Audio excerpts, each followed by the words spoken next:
Welcome back to summer do it yourself. ನನ್ನ ಕೈಯಲ್ಲಿ compass ಇರೋವರೆಗೂ ನನಗೆ ಯಾವುದೇ ಟೆನ್ಷನ್ ಇಲ್ಲ. ಯಾಕಂದ್ರೆ ಅರ್ತ್ ಒಂದು ದೊಡ್ಡ ಮ್ಯಾಗ್ನೆಟ್ ಹಾಗೆ ಬಿಹೇವ್ ಮಾಡುತ್ತೆ. ಭೂಮಿಯ ಒಳಭಾಗದಲ್ಲಿ ಲಿಕ್ವಿಡ್ ಫಾರ್ಮ್ ಅಲ್ಲಿ ಅಯನ್ ಮತ್ತೆ ನಿಕೆಲ್ ಕಂಟಿನ್ಯೂಸ್ ಆಗಿ ಮೂವ್ ಆಗ್ತಾನೆ ಇರುತ್ತೆ.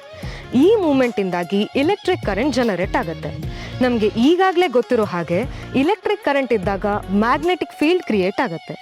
ಅದರಿಂದಾಗಿನೇ ಭೂಮಿಯ ಸುತ್ತ ಒಂದು ಸ್ಟ್ರಾಂಗ್ ಮ್ಯಾಗ್ನೆಟಿಕ್ ಫೀಲ್ಡ್ ಕ್ರಿಯೇಟ್ ಆಗುತ್ತೆ. ಈ ಮ್ಯಾಗ್ನೆಟಿಕ್ ಫೀಲ್ಡ್ ಇಂದಾನೆ ಯಾವುದೇ ಮ್ಯಾಗ್ನೆಟ್ ಅನ್ನ ಫ್ರೀ ಆಗಿ ಸಸ್ಪೆಂಡ್ ಮಾಡಿದಾಗ ಅದು ನಾರ್ತ್ ಸೌತ್ ಡೈರೆಕ್ಷನ್ ಅಲ್ಲಿ ರೆಸ್ಟ್ ಆಗುತ್ತೆ. ಈ ಕಂಪಾಸ್ ಅಲ್ಲಿರೋದು ನಾರ್ಮಲ್ ಮೆಟಲ್ ನೀಡಲ್ ಅಲ್ಲ.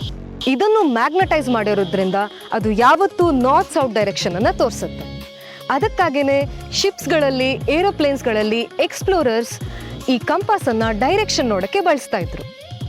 ಇದನ್ನ ನೀವು ನಿಮ್ಮ ಮನೆಯಲ್ಲೇ ಟ್ರೈ ಮಾಡ್ಬೋದು. ಒಂದು ಪೇಪರ್ ಪಿನ್ನ ತಕೊಂಡು ಅದನ್ನ ಮ್ಯಾಗ್ನೆಟ್ ಇಂದ 20 ರಿಂದ 30 ಸೆಕೆಂಡ್ ಸೇಮ್ ಡೈರೆಕ್ಷನ್ ಅಲ್ಲಿ ರಬ್ ಮಾಡಿ. ಆಗ ಪಿನ್ ಮ್ಯಾಗ್ನೆಟೈಸ್ ಆಗುತ್ತೆ. ಈಗ ಒಂದು ಬೌಲಲ್ಲಿ ನೀರು ಹಾಕಿ ಚಿಕ್ಕ ಪೇಪರ್ ಪೀಸ್ ಮೇಲೆ ಪಿನ್ ಅನ್ನ ನಿಧಾನವಾಗಿ ಇಟ್ಟು ಅದನ್ನ ಫ್ರೀ ಆಗಿ ಸಸ್ಪೆಂಡ್ ಆಗೋಕೆ ಬಿಡಿ. ಸ್ವಲ್ಪ ಟೈಮ್ ಆದ್ಮೇಲೆ ಪಿನ್ ನಿಧಾನವಾಗಿ ಟರ್ನ್ ಆಗಿ ಒಂದು ಡೈರೆಕ್ಷನ್ ಅಲ್ಲಿ ಸ್ಟಾಪ್ ಆಗುತ್ತೆ. ನೀವು ಪೇಪರ್ ಅನ್ನ ಸ್ವಲ್ಪ ರೊಟೇಟ್ ಮಾಡಿದ್ರೂ ಪಿನ್ ಮತ್ತೆ ಅದೇ ಡೈರೆಕ್ಷನ್ಗೆ ಬರುತ್ತೆ. ಯಾಕಂದ್ರೆ ನೀವೀಗ ಮಾಡಿದ್ದು ವರ್ಕಿಂಗ್ ಕಂಪಾಸ್. ನಮ್ಮ ಪ್ರಯೋಗದಲ್ಲಿ ಲರ್ನಿಂಗ್ ಅಂದ್ರೆ ಹೀಗೇನೆ, ಸಿಂಪಲ್ ಅಬ್ಸರ್ವೇಷನ್ಸ್ ಇಂದ ಸೈನ್ಸ್ ಕಾನ್ಸೆಪ್ಟ್ ಅರ್ಥ ಮಾಡ್ಕೊಳ್ಳೋದು. This summer discover the science around you.